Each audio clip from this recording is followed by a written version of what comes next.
This episode is brought to you by JT Clothiers.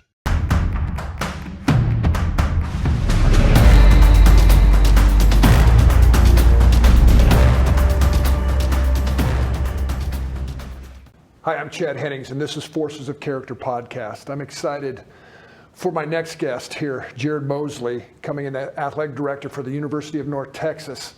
I'm excited because we're going to be talking about things, just the difference in the experience that the collegiate athlete has today versus back in the day, and some of the potential obstacles that school administrations, coaching staffs are having to navigate as to how to develop these young kids from a character leadership perspective. So with that, Jared, hey, bud, appreciate you coming on. Thank you for being here. Honored to be here. You guys are rocking and rolling. You've done some phenomenal things up at UNT already, just from the development of the campus, the success of your athletic programs.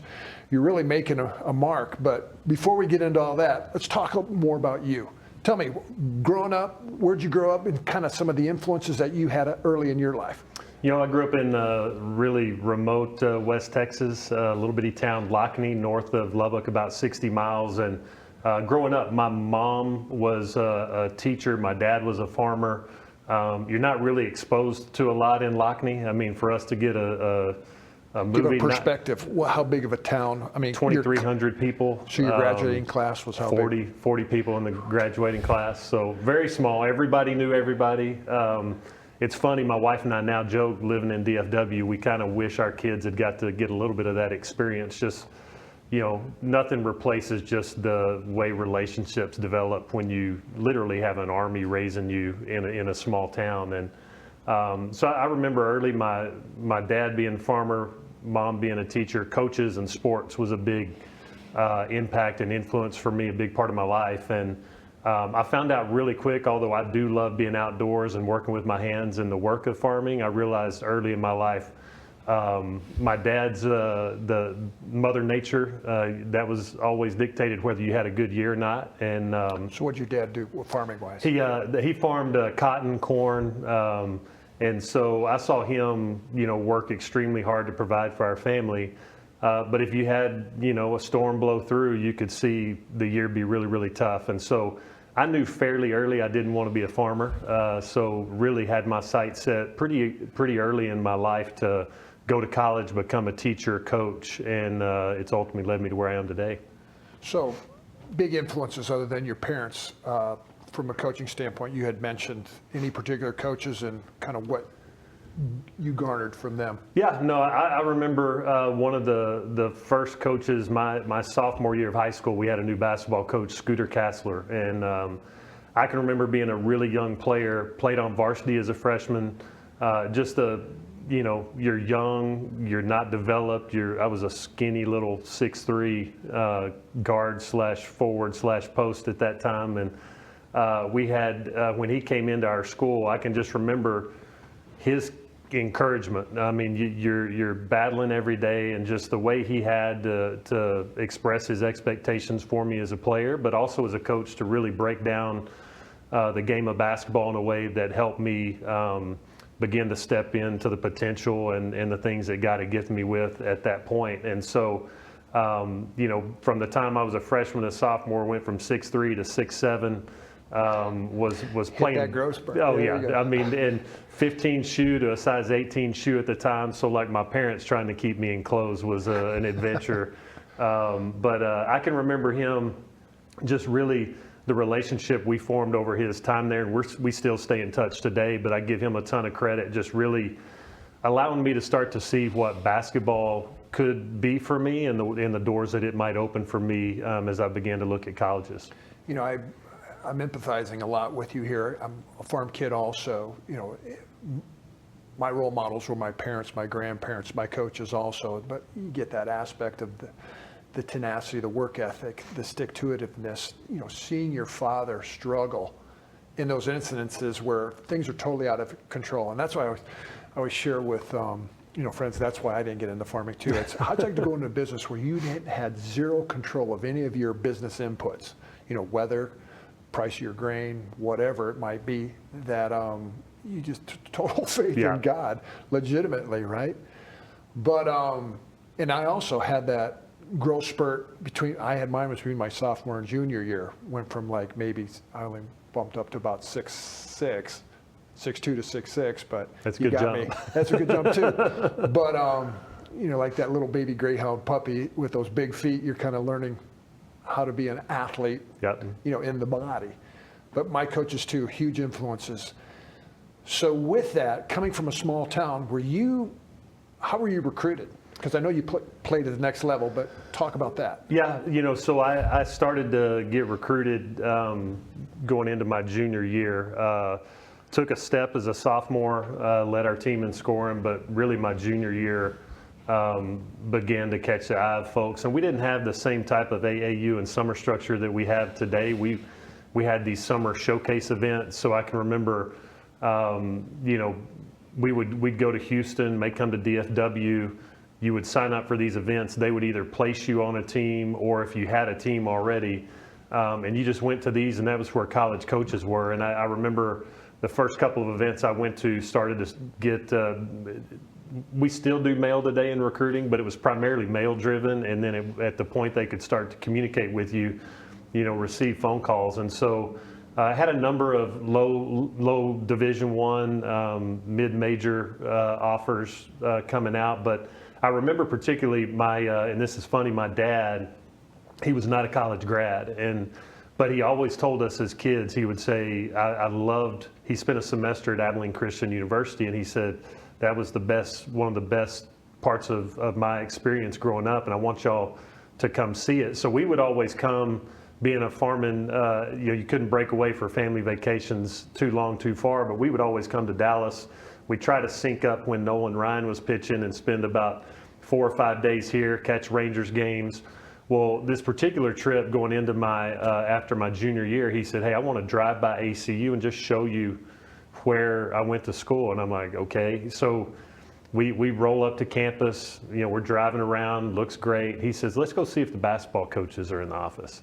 And one of the police officers at the ACU that I got to know really well during my time there, he was like, yeah, we can unlock the building. I think they're in there. So we went in, met the coaches, and from that day forward, ACU then started recruiting me. And was never really on my radar until my dad that one time said, we're just going to swing by. And so part of my journey throughout college athletics is really looking back at the opportunities where God opened doors that I didn't realize at the time, but looking back, you just see the stair step of impact and things that it provided in my life. And never underestimate when somebody says, hey, just take a minute to do this, because you don't know where that might lead you down the road. Amen to that.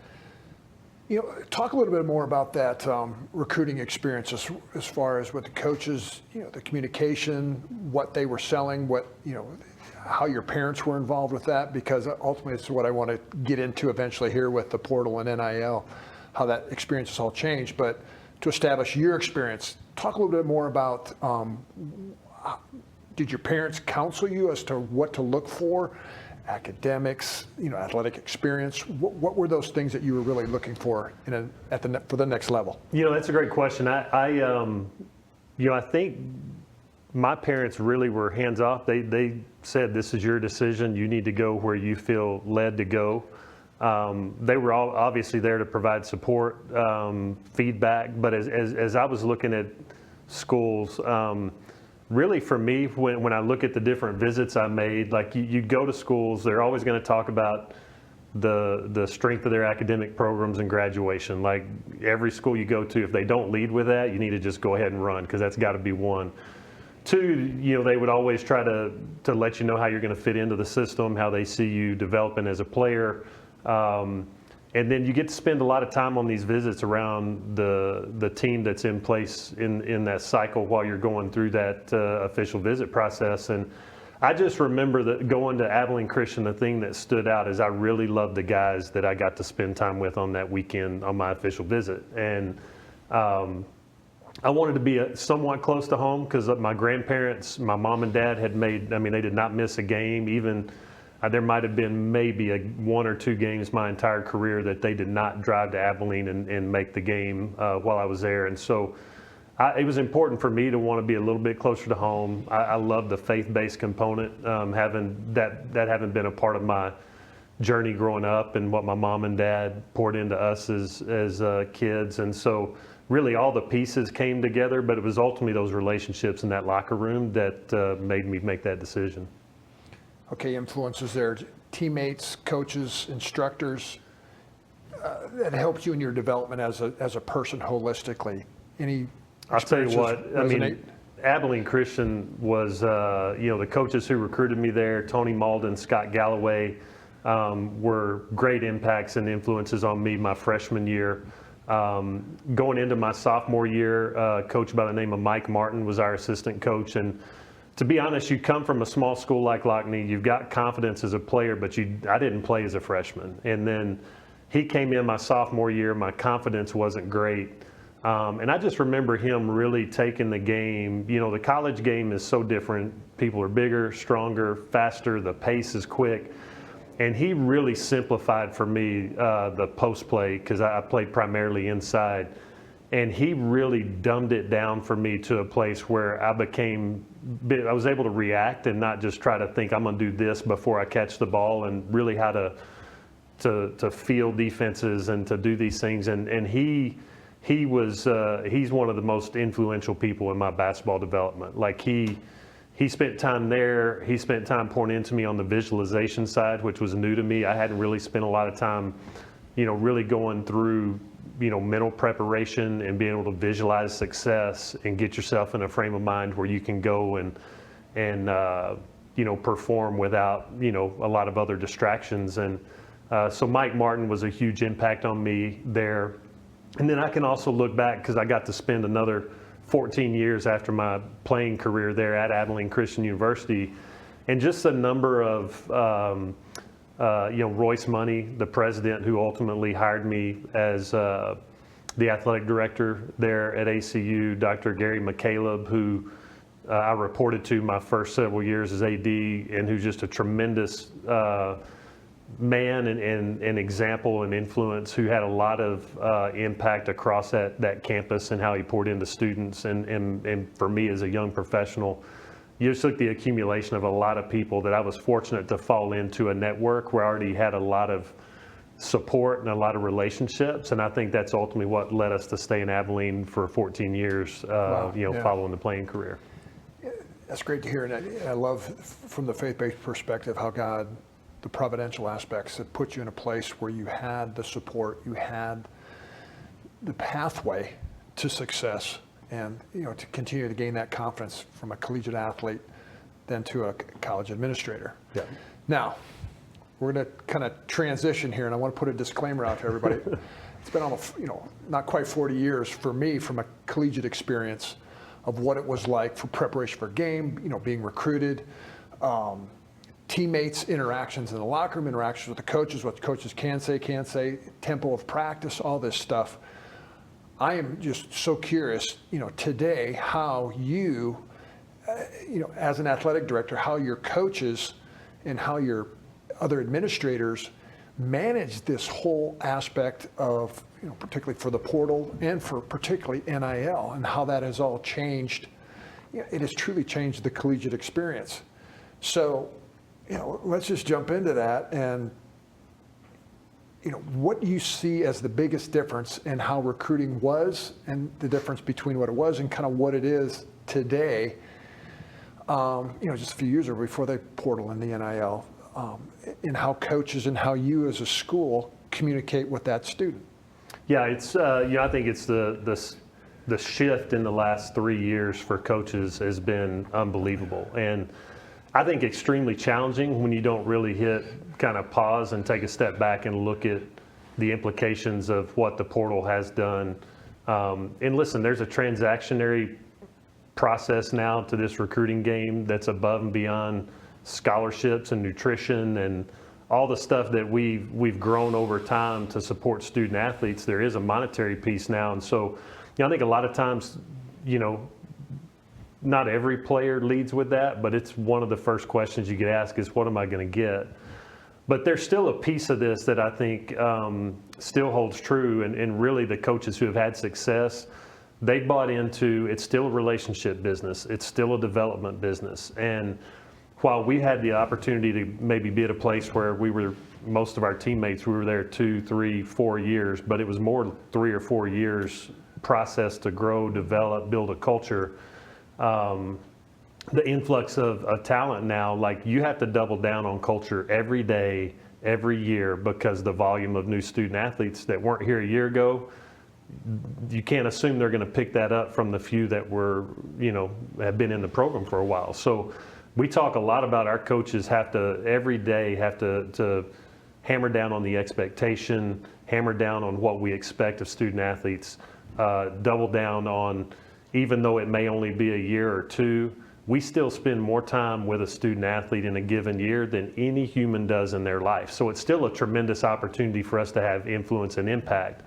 But you do have to do that quickly, and then you've got to just repeat it over and over and over again, because you're getting 40, 50, 60% of your rosters new every year, and they've got to catch that. And I just, making that parallel to a company where the CEO, where your employee turnover rates 60%, how do you maintain culture? How do you establish it? I mean, how do you reinforce that? I'm curious, do you get buy-in with the senior leadership and the veteran players implementing, we call it enlisted man justice, whatever, taking care of that stuff in the locker room? I mean, how do your coaches do that? I think most of them spend a lot of time. We still have leadership councils and captains councils in most of our sports, and so I think our coaches, most of them are spending time, more intentional upfront time with those influencers in that locker room, just to be able to, prepare them to assist with that culture development. Like if you're leaning on coaches to do it solely, it's never going to work. If you're leaning on players to take that solely, like it's got to be a partnership. And if you're not taking time to develop leaders, young men and women who for the first time may be stepping into the opportunity to take charge, to have influence, a lot of them just need the courage to know how to do that. I mean, it's amazing. We can see it in people sometimes before they see it in themselves. Sure. And so you need somebody to help encourage you to step out of your comfort zone, to speak up and in a positive way, be able to lift people up when they're not meeting the expectation. And, having been on a team, that's such a powerful thing when you get the right mix of that in a locker room. And then, I think on the staff side, we spend a lot of time, we've completely changed how we approach culture development. We have a committee called our Mean Green Connect Committee, where that group meets every month, and we plan a whole host of very intentional things for us to have touch points with our staff. We do newcomers breakfast every semester, where we get a chance to pull those new folks into the room and share our vision, our mission. We do a AD's lunch bunch, so we allow our senior staff or employees who are doing above and beyond and doing really great work, they nominate them, and I get to every quarter do lunch with just me and 5 or 6 of those people from across our department. No agendas, just a chance to get to visit, get to know them better, let them ask questions. We do monthly socials where it's literally we're building in time to get away from the office and get to know one another. So I just think you've got to, if you just hope those things are going to happen by chance, you best 50-50. So like we want to take some ownership in trying to create space and time for people to build into our culture. Because you talk just within 3 years how much the game has changed. I kind of want to back up a little bit and talk about, years ago you could anticipate an athlete would be at this level from an experiential standpoint. They come from comparable backgrounds, et cetera. Expectations would be here.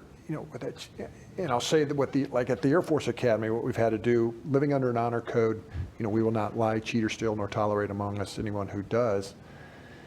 That, kids today would be coming out, and that it would be, okay to lie. It'd be okay to cheat on something, just to get ahead. It was that at all costs. Yeah. It's not about the value, the integrity piece. It was about success. The end justifies the means. And to change that culture, it wasn't, one and done. You screwed up, you're gone. It was developed then throughout. And I'm just curious as to how, when that kid, and particularly this is from the home, divorce rates are high, split families, influence of culture, social media on kids. Kids today, are different from a societal standpoint, different influences. And with that, how do you, again, dealing like with the parent standpoint, come at it from a developmental standpoint with that kid where, remember Nick Saban said the reason why he got out of coaching was predominantly because that's the first thing. They didn't care about the development of my son, in regards to a football program, but it was about how much money am I going to get? Do you see that with parents? How active do you, and just have percentages, but how involved are parents in this and regarding to seeing the end game, that it's a developmental process. It's not just living in the now, give me what I got now, but it's that developmental process. How do you get around that, or how do you establish that baseline? I think that's a great question, and one that as you look at families today, I still think there's, at the core, people want to be a part of something that's bigger than themselves. Like they want to, and a lot of our young men and women in our program, to be honest, they want the structure, they want the guardrails, they want somebody who's going to push them to be their best. And I think a lot of the parents, even though they want to make sure the financial component is now a piece of this longer equation that student athletes evaluate when they're looking at a school, I still feel like, at least with the parents that I get to meet with when we have recruits on campus, they're still asking a lot of the same questions. Like they want to know the support you're going to put around my son or daughter. Are you going to take care of them? If they're in a bind and they're in a situation, are you going to be there to walk with them and be that home away from home?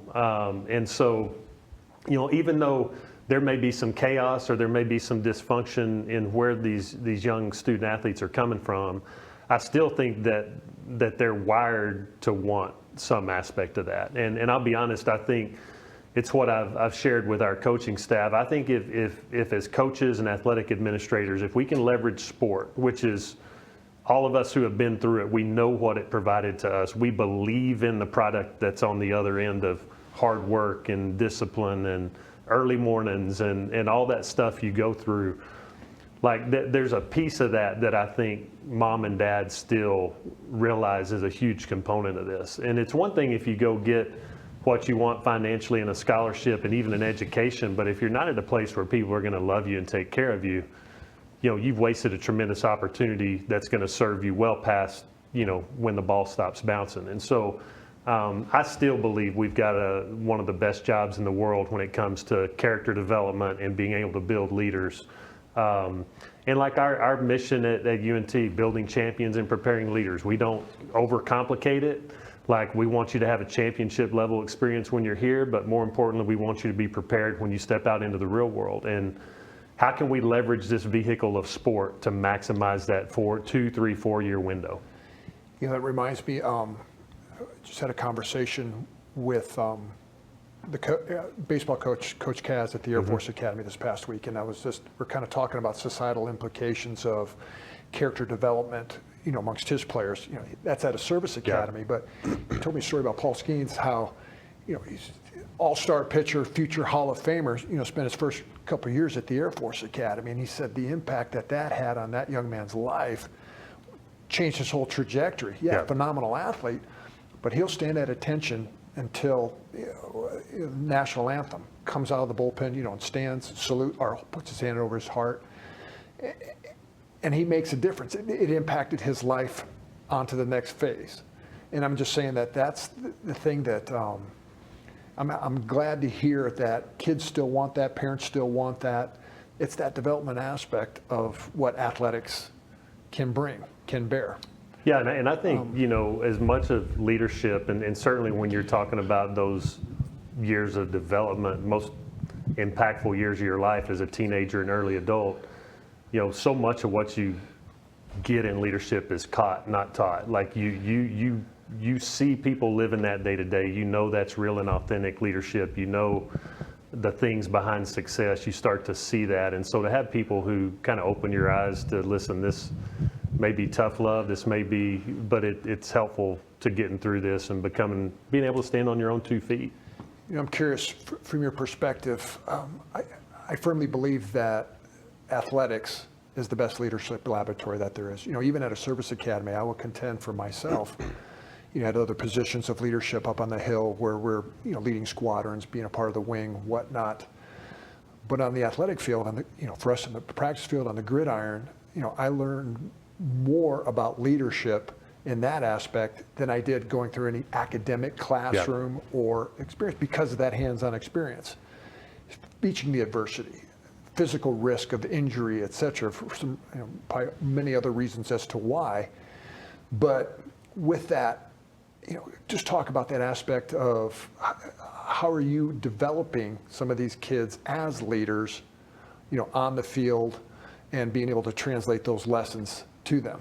No, I think Being intentional about that. Yeah, intentionality is key, but I think when you look at the opportunities we have to shape leaders, like to your point, like there's just so much you go through, you don't even realize how it's preparing you for life. And there's a reason employers look a lot, they focus on former student athletes to fill positions because they know there's students who have had to sacrifice the things they may have wanted to do on a weekend because they had a goal or a task ahead of them the following week. They've worked in groups, they've had to endure hard lessons, they've had to learn from mistakes, like all that stuff, the accountability of watching film and preparation, like all these things that you stack. Like I tell people, and no offense to faculty on our campus, but for our student athletes, for a lot of them, the single greatest classroom they ever set foot in is in that weight room or on that field or that court. And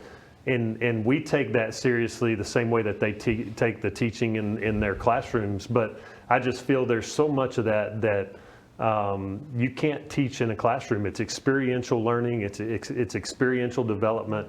And I just think you've got to, for us, I'm proud of our coaches and the way that they do that. Now, we build a lot of other stuff around career development and the little things around there, but just the day-to-day grind they go through, it certainly is a significant opportunity for student athletes that they may not realize it now, but one day they'll look back 20, 30 years and be like, this helped me set a course in my life that's different. There's so many different tangents I could take this. For me as a businessman, when I was looking to hire, you made a great point. Individuals, I looked, were they a college athlete? Did they have athletic experience, or are they prior military? Just because that whole aspect of resiliency, overcoming obstacles, working well together with others, pushing yourself as an individual, those are just lessons that you don't get just sitting in a classroom. And again, that's the aspect of that student, for them to realize that this is a marathon, that I'm not in a sprint. It's not just about this. The season is important, but what can you garner from that? And I guess that's just youth and exuberance too, that they don't get that.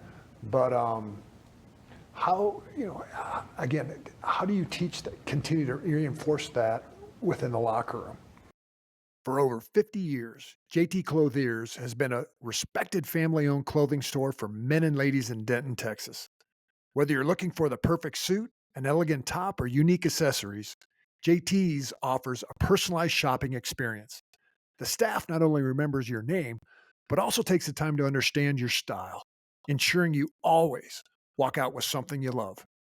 JT Clothiers carries world-class brands from around the globe, bringing you the best in fashion from far and wide. Whether you're shopping for work, play, or something in between, they got you covered. Conveniently located on the corner of Oak and Elm in historic downtown Denton, JT Clothiers is a must-visit destination. Stop by, support local, and let them know you came from Forces of Character podcast to receive 10% off your first purchase. Head over to JT Clothiers today, where timeless style meets personalized service. I think the coaches who do well, like they carve out the time to ensure that's happening. I mean, I think we've all been around programs, and you've seen it at the highest levels in the NFL. Like if there's not a locker room where there is an element of accountability and expectation, you can have all the talent in the world, but it goes off the rails in a hurry, and there's nothing you can do to bottle that back up and it's hard to get that train back on the tracks. And so I think it's important when you're thinking about leveraging intentionality in these things with student athletes, like you've got to build that in every day. You've got to push them into some experiences and be there to pull them back when they get frustrated, encourage them when they're down. And I'll be honest, I think one of the things at athletics now, if you look back, with what our student athletes have to face in a growing world of technology and AI and like the soft skills that you learn in athletics, like I don't know that many students get the opportunity to learn how to look somebody in the eye, how to receive criticism and instruction, how to communicate when there's a problem that needs to be solved. Like I think as much now, and probably more importantly now, the soft skills we put our student athletes through is putting them in a category that 80% of, and maybe 90% of their peers aren't getting in a classroom. Like you can go sit in a classroom and never have to communicate, make eye contact, do the little things. And I tell even my own kids now, I think, all of my buddies, I'm like, anytime you see one of my kids out in public, I want you to ask them a question, make them answer, keep them engaged. Like I want them to feel uncomfortable, because I think for this generation of students and student athletes, it's easy to pull back and not have to engage, but what separates you are those kids who do that and do it well. Another aspect that I'm curious, bringing alumni back. I remember even when I was with the Cowboys, as a player rep, we would have meetings, and it was all these older guys like Jackie Slater, Hall of Fame offensive lineman, would always come back and says, always remember the old guys, because you're going to be one day. Yeah. But listening to their experience about transition, et cetera, and even it was just back, I go back to the Air Force Academy to mentor young cadets as to what it's like to be in the active duty Air Force. But do you do that, bringing back athletes to talk about their personal experience with the program and how it helped translate to their success post college career? We've got such a large number of alumni in DFW, and we do have a mentorship program that connects our Letter Winners Association with our student athletes. And so, sometimes that's a more formal like internship, or we're connecting them based on career and interests. But some of that is just connecting for, these, our former, our letter winners to be able to come in and just have coffee, mentor, just talk about what life's like after sports, what they're going through as a young business owner, and so there is some intentionality built around trying to connect our letter winners to what we do. And I think even more so than just letter winners, our alumni base at North Texas, like we're in such a industry-rich environment here in DFW. How can we expose our student athletes to as much as we can so they can find their calling in their life and set them up for the most optimum path forward? And like for me, growing up in Lockney, it was farming, coaching, and teaching. That's about all, and preachers. Like those were like kind of the four people you saw every day. But in DFW, like there is everything under the sun that you can imagine doing from a work standpoint. So how can we leverage our connections in the alumni base and our letter winners to keep them as a conduit for these young people as they start out on their career? That's awesome, because that gives them perspective. Yep. and why it's a long haul, again, the marathon and not the sprint. The perspective, again, I want to go back to kind of inside that locker room. How do you as an institution handle the distribution of NIL and opportunities for players? So we're, I think the challenge for us, we're not anywhere near the $20.5 million cap. So, for us, it's really trying to grow any external new revenue base that we can and put as much as we can into the coffers so that our coaches have the resources. At North Texas and most schools, like we're divvying that out based on percentages. Like once we have our number for overall what we're going to provide for NIL and revenue share support, that goes through, and we give it to the programs based on the percentages that came in. So obviously football brings in more revenue than the others, so they get the percentage that came in tied to football goes back to football and basketball and so on. But we've also invested in all of our sports. I mean, we've added over $400,000 worth of additional scholarships and support across our Olympic sports this year, and our hope is that we grow that every year. Would we love to be at, hitting the cap of 20.5 million? Certainly, but I think, you can look at where we're positioned right now, the data that we've got coming in. I feel we're certainly in the top, in the 70th to 75th percentile in Group of 6 schools. And our goal is to get to the top, as we grow into this new conference in the American, as our TV distributions continue to grow, as we build out more concerts and event revenues, it'll allow a bigger pool of that. But, there's still a component here that I think we want to be positioned. We don't have to have the most, but we want to be positioned well enough where we can get the talent we need to go out and compete week to week. I ask that because I've read the horror stories of inside the locker room where, a backup is getting compensated more than the actual starter. Yeah. And, animosity in the locker room with the disparity amongst teammates, where you can see, and again, goes back to strong leadership within being able to handle that. But do student athletes, as far as soliciting NIL money, can they solicit representation to go out and to agents essentially Yes. represent them? So a lot of student athletes do. It's interesting because I think there is value in having representation.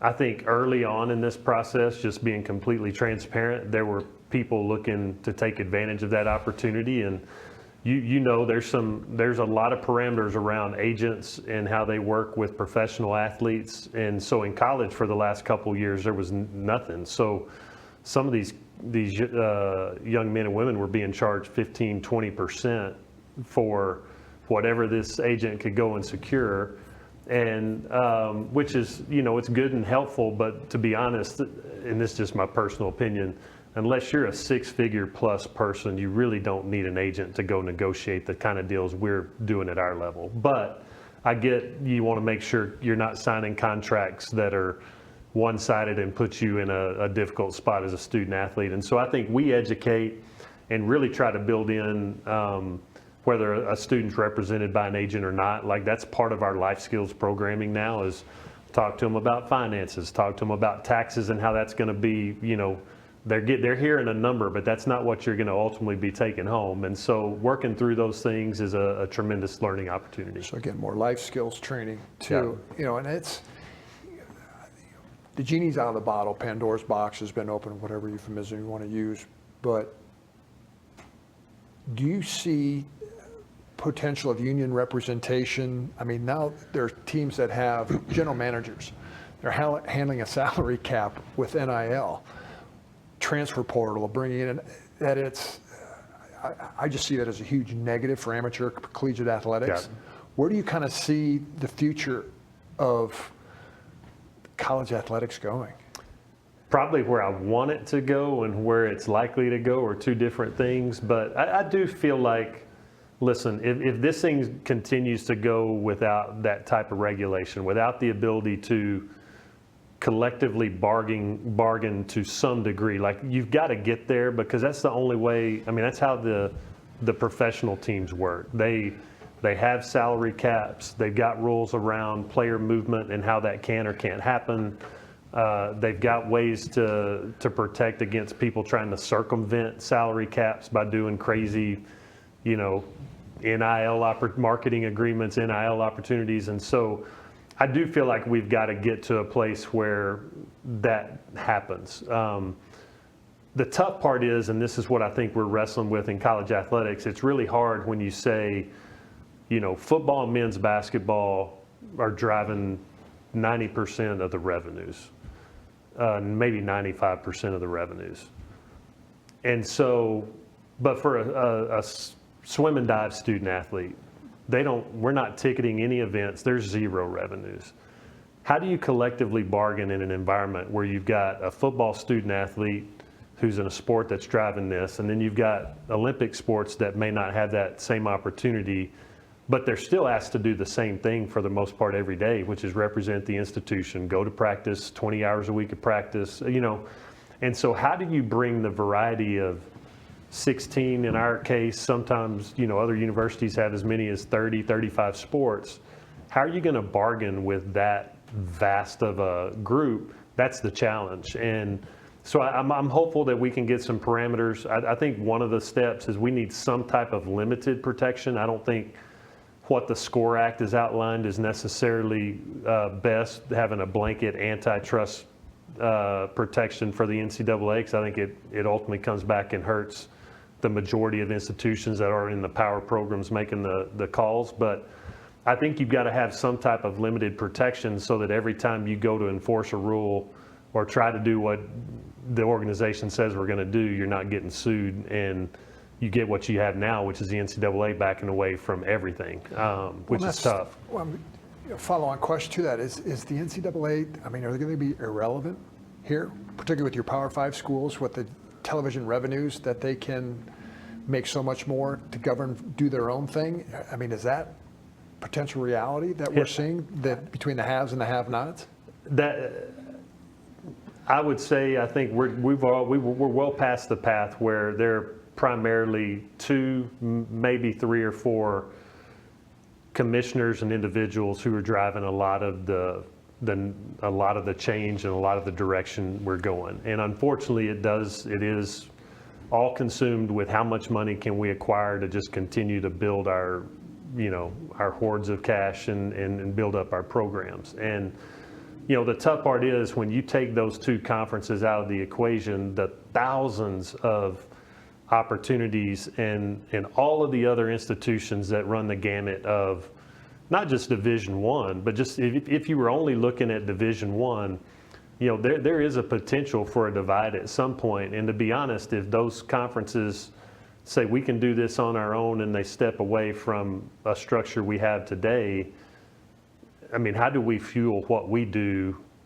at every other institution in the country? It becomes really, really difficult. And the tough part is if you're going to be forced to play this game and continue to try to compete, just like any business, if you have a product line that's not making money and adding to the bottom line, what do you do in corporate America? You cut it and you right size. Well, in college athletics, if we have a business that's pushing these priorities over here, but we can't make this back end work, like we have sports sponsorship minimums we've got to have in the NCAA that are required. So you're pretty limited in how you can begin to reorient resources and get right sized without just an influx of new, whether it's media money, corporate sponsorships. And so that's the dilemma, is how do we get a structure in place that allows us to provide for all? Or if we're not going to do that across the board, we've got to have flexibility to scale in a place where we can sustain. The tough part of that means a lot of opportunities go to the wayside, and I don't think anybody wants to see that, especially knowing, America's unique in this, in that our Olympic development system is in the colleges and universities. Like, we don't outsource that to the federal government, but I do feel strongly with a lot of just the rhetoric you hear out of on the political side. People want student athletes to be employees. It's their right. It is their right. But like, if it is their right and we're going to have this new financial model that's going to really cut into what we do financially, you can't have both. And so you've got to figure out what's most important, and can we create a structure. It's not going to be the current NCAA. I don't want it to be some split, but we've got to find a balance in whatever this new structure and world we're going to live in. Because that's where, for those listening, there's student athletes that are basically saying eligibility. You got 4 years eligibility, 5 years, whatnot. If you're redshirt, why can't I stay in perpetuity? Yeah. Where you're having, as opposed to going to the next going up to the professional level, that they can make more as a fifth-year senior, staying at the institution. This is, that aspects of money is, corrupting the system, but it's I don't really see you're still going to be some time of turmoil for the next couple of years to kind of figure it out. And the answer is definitely not a political answer. You know, it's kind of like the NFL, the owners, sometimes you need some outside influence to help them police themselves because everybody wants to win, everybody wants a winner and make more money, and that ends up people skimping and not doing necessarily what's best long-term for the institution nor the athlete. So I hear you. So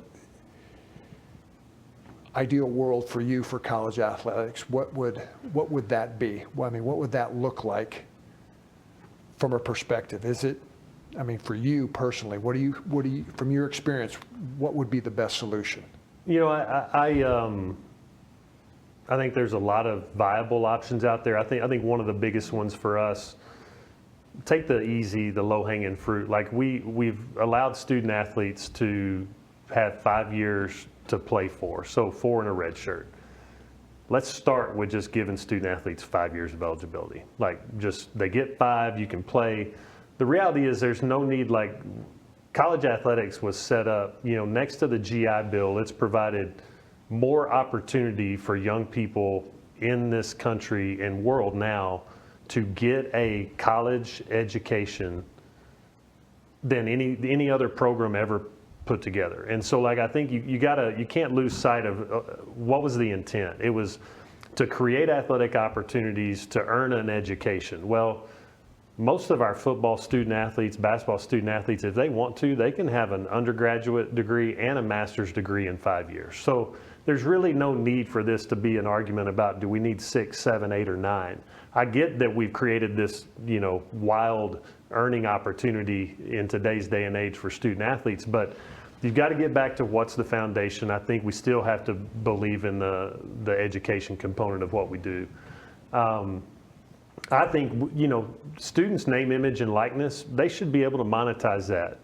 But true name, image, and likeness, not because some rabid donor wants to see their school win a national championship and is willing to pay whatever without any regulation. And like, that's the part that I think is going to be hard to get back in the tube, because we've gone down this path where collectives could do that without any type of parameters. Now that the House case settled and they tried to do that, you know, it was within a week, collectives were now able to go operate again as long as there's a business or pay you for some type of service or activity. And so, like, I just think you've got to figure out what's going to be, and that's where I think you've got to get to a collective bargaining table to some degree to say, hey, here's the parameters of how this is going to work now. And I'm confident we'll get there. I think at the end of the day, you look at the impact of college athletics, what it's had for institutions, what it's had for our Olympic development.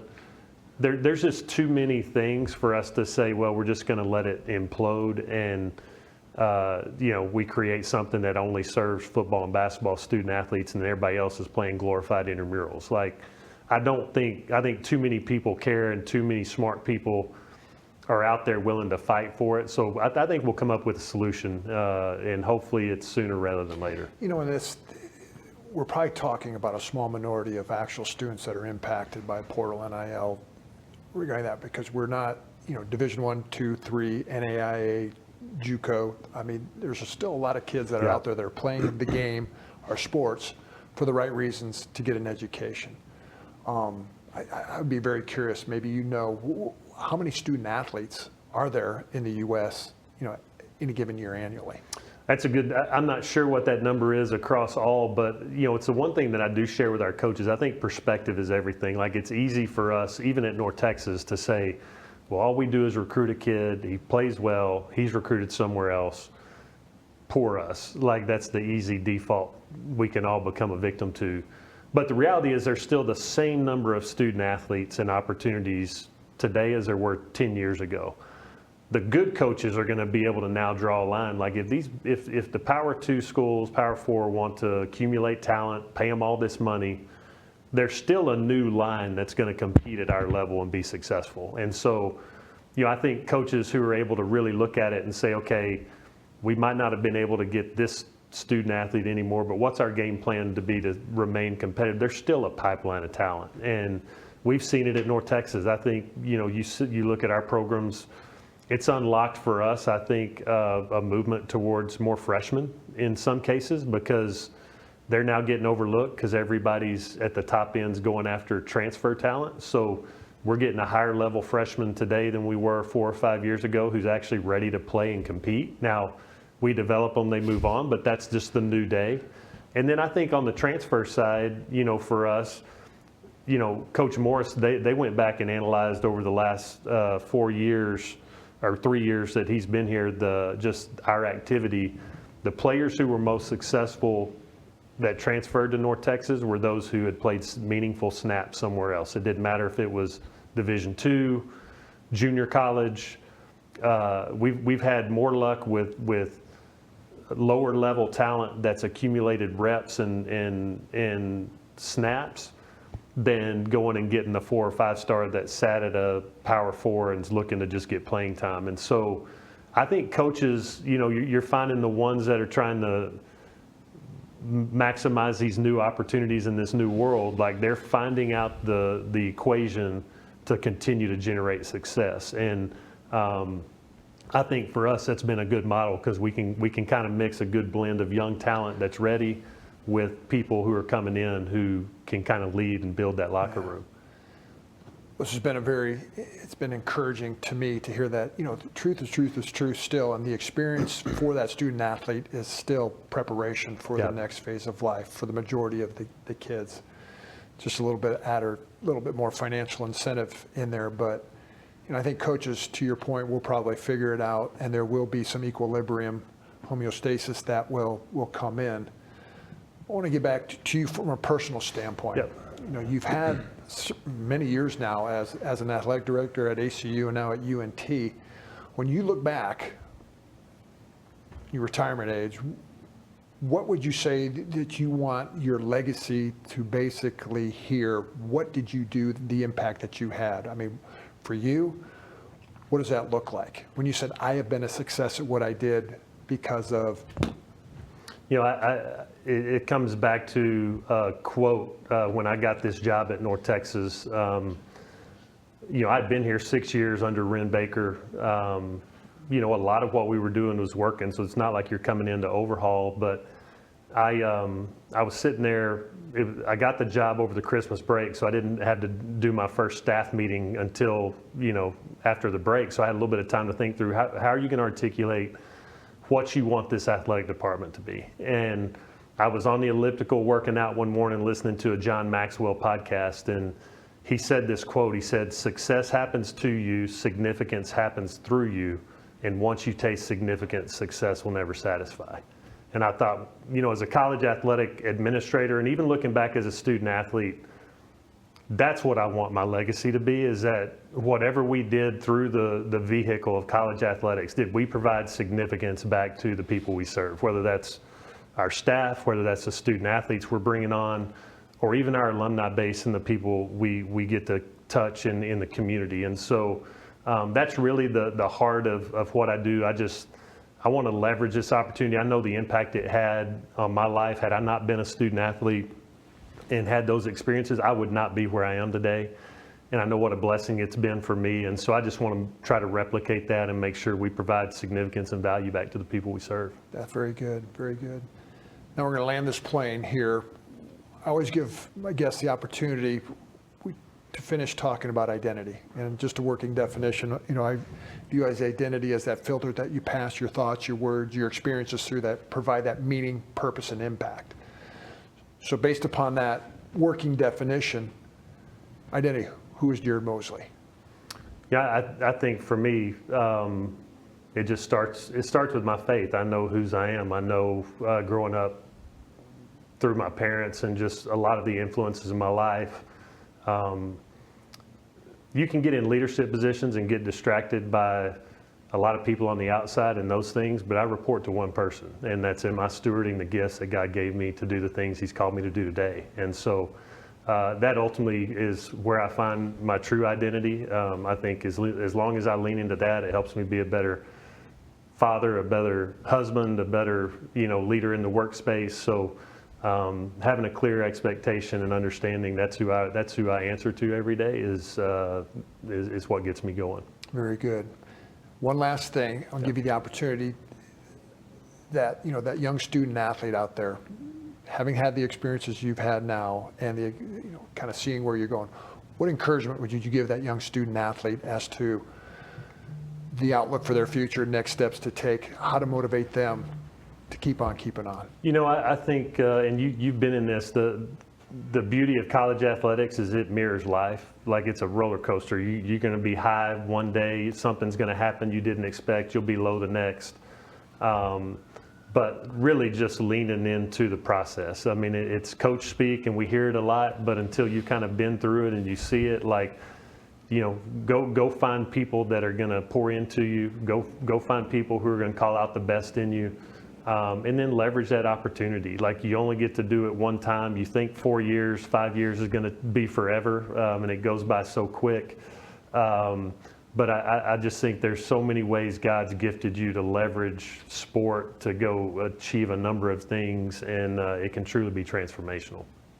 That's awesome. Well, I appreciate you. Thank you so much for being here. I know it's going to impact a lot of folks, particularly that young student athlete and those parents that are watching this that have kids that are coming up or approaching that as to how to go, but what's truly important, still what's truly important. Yeah. So I appreciate y'all listening in.